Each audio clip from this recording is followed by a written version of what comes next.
Greetings, y'all. I've come across a grand idea.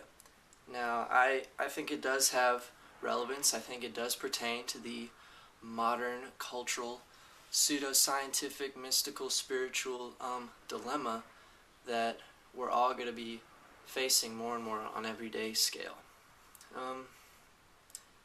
Okay, let me start off with Nietzsche.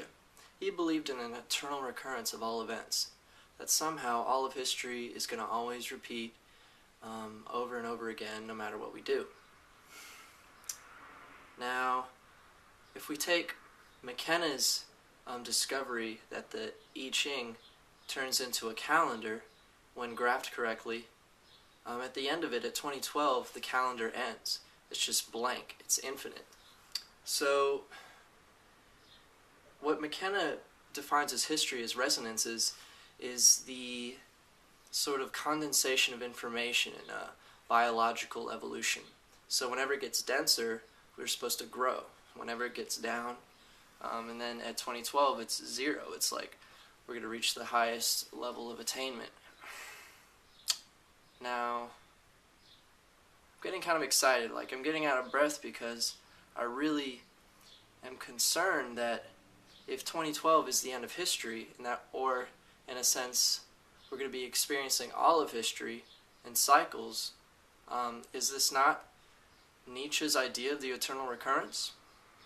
Does this not imply that history will be repeated over and over again? I mean, if only Nietzsche, knew of this time wave zero phenomena, but McKenna only found out about it in the 80s, or the 70s, I'm sorry, and it's like, such ancient text has grand presumptions barely found out in the 20th century. And we don't think that, modern day shamans exist, but they do. So yes, my main question to you, philosophers, astrologers, and skeptics, don't you think that Nietzsche's eternal recurrence could be the illustration of the end of this calendar, the 2012 synchronization of all events simultaneously always happening? Well, more than coincidence once again, and there's definitely something to it. I mean, I want to sort of utilize all this information into not just some kind of YouTube video. I mean, I have all these ideas, I haven't gotten a publisher yet, and I mean, I have to make it a little more coherent than my ramblings on these videos. I mean, honestly, the information I put in these videos are worldly. I mean, my belief is that I'm just doing this until I kill time to write a book. But luckily I got, kind of a good face, so people don't want to just read me but look at me. But hey, information's information. Content is content.